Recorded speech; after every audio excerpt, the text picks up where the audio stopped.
இயேசு உங்களை நேசிக்கிறார். பிரியமானவர்களே, இந்த நாளில் ஆண்டவர் நம்மளோடு பேசும்படியாய் வேதத்திலிருந்து ஒரு வசனத்தை கூட வாசித்து ஆண்டவர் நமக்கு கற்றுக் கொடுக்கக்கூடிய நம் வாழ்க்கையில கடைபிடிக்கக்கூடிய காரியங்களை பார்ப்போம். அது 2 கொரிந்தியர் புஸ்தகம் 11வது அதிகாரம் 3வது வசனம் இப்படியாக சொல்லுகிறது: ஆகிலும் சர்ப்பமானது தன்னுடைய தந்திரத்தினாலே ஏவாளை வஞ்சித்தது போல உங்கள் மனதும் கிறிஸ்துவை பற்றிய உண்மையினின்று விலகும்படி கெடுக்கப்படுமோ என்று பயப்படுகிறேன். அப்போஸ்தலனாகிய பவுல் கொரிந்து சபைக்கு எழுதும் பொழுது அங்க இருக்கக்கூடிய விசுவாசிகளுக்கு, அங்க இருக்கக்கூடிய மக்களுக்கு அவர் எழுதுகிறத பொழுது பாருங்க, சர்ப்பமானது ஏவாளை வஞ்சித்தது போல அப்படின்னு சொல்லுகிற அந்த வார்த்தையை பாருங்க. பழைய முதல் மனிதனாகிய ஆதாம் ஏவாள் அவர் நம்ம அறிந்திருக்கிறோம். கர்த்தர் அவங்களுக்கு, கடவுள் அவங்களுக்கு கொடுக்கப்பட்ட எத்தனையோ அற்புதமான அந்த சூழ்நிலைகளாம் விட்டு ஒரு நொடி பொழுதுல சர்ப்பம் வஞ்சித்தது என்று எளிமையாய் சொல்லிவிட்டார்கள். பிரியமானவர்களே, அவர்கள் தேவதூதர்களை போல வாழ்ந்தவர்கள். ஆண்டவர் அவ்வளவு அவர்களுக்கு எல்லாவற்றையும் செய்து வைத்திருந்தார் என்பதை நமக்கு தெரியும். அதே போலதான் இந்த நாட்களில் ஆண்டவர் கர்த்தருடைய பிள்ளைகளாக சரி, உலக மக்களுக்கு எல்லாருக்கும் எல்லா விதமான காரியத்தை வைத்திருக்கிறார்.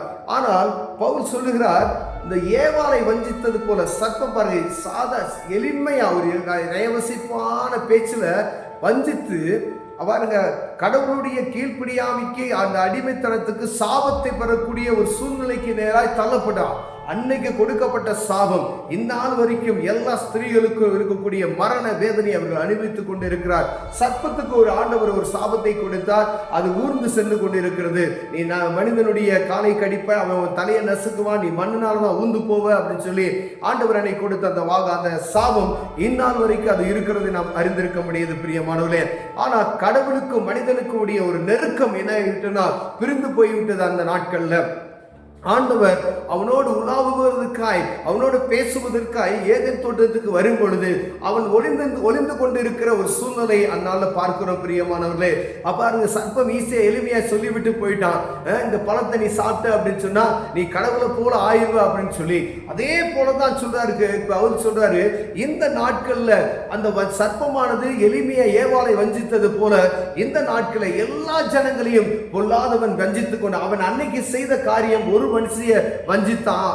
இன்னைக்கு எல்லா மனிதர்களுக்குள்ளேயும் ஒரு வஞ்சகத்தினால் நிறையப்பட்ட இருக்கிறது. பிரியமானவர்களே, ஏன்னா கிறிஸ்துவை பற்றி அறியக்கூடிய அந்த உண்மையில இருந்து ஜனங்களை வழிவிலக பண்ணுகிறான் பாருங்களேன்.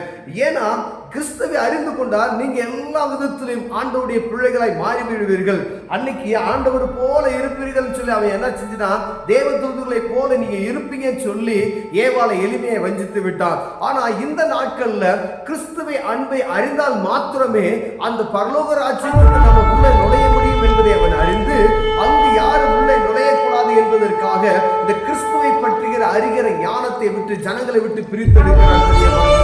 எத்தனை விதமான சுவிசேஷம் அறிவிக்கப்படுகிறது, எங்கும் ஆண்டவருடைய வார்த்தை சொல்லப்பட்டுக் கொண்டே இருக்கிறதை நாம் அறிந்திருக்கிறோம். ஆகிலும் கிறிஸ்துவனுடைய நாமத்தை அறிய விடாதபடிக்கு, ஒருவேளை கிறிஸ்துவை அறிந்திருப்பாங்க, கிறிஸ்துவை மாத்திரம் நான் கிறிஸ்தவன் என்று சொல்லுவாங்க, ஆலயத்துக்கு போவாங்க, நான் கிறிஸ்தவன் என்ற பேர் இருக்கும், ஆனா இயேசு கிறிஸ்து யார் என்பதை தெரியும். ஆனா அவருடைய வழிபாட்டுகளை, அவர் சொல்லப்பட்ட கற்பனைகளின்படி நடவாதபடிக்கு அந்த நாட்கள்ல பழைய ஏற்பாட்டின் காலத்துல முதல் மனிதனாகிய ஆதாமை ஏவனுக்கும் ஆண்டவர் சொன்ன அந்த கற்பனைகளை மீறினார்கள். ஒரே ஒரு காரியம் தான் சொன்னார், இந்த பூமியில அந்த தோட்டத்துல இருக்க எல்லா காரியத்தையும் நீ அனுபவித்துக் கொள்ளலாம், இந்த ஒரே ஒரு மரத்துல இருக்க கனியை மட்டும் நீ புசிக்க கூடாது என்று சொன்னார். அவர்கள் ஒரு காரியத்தை மீறினார்கள். பிரியமானவர்களே, அதே போல இந்த புதிய ஏற்பாட்டின் காலத்தில் ஆண்டவராக இயேசு கிறிஸ்துவை அறிகிற ஒவ்வொரு மனிதனும் பரலோக ராஜ்யத்துக்கு நீ உள்ள நுழையலாம் என்ற அந்த ஒரு வார்த்தை இருக்கிறது. அதுதான் வழி என்பது. என்னை ஒருவனிடத்தில் பிதாவினிடத்தில் வர முடியாது என்று சொல்லிவிட்டார். என்னை கண்டவன் என் பிதாவை காண்கிறான் என்று ஆண்டவர் சொல்லிவிட்டார் இயேசு கிறிஸ்து.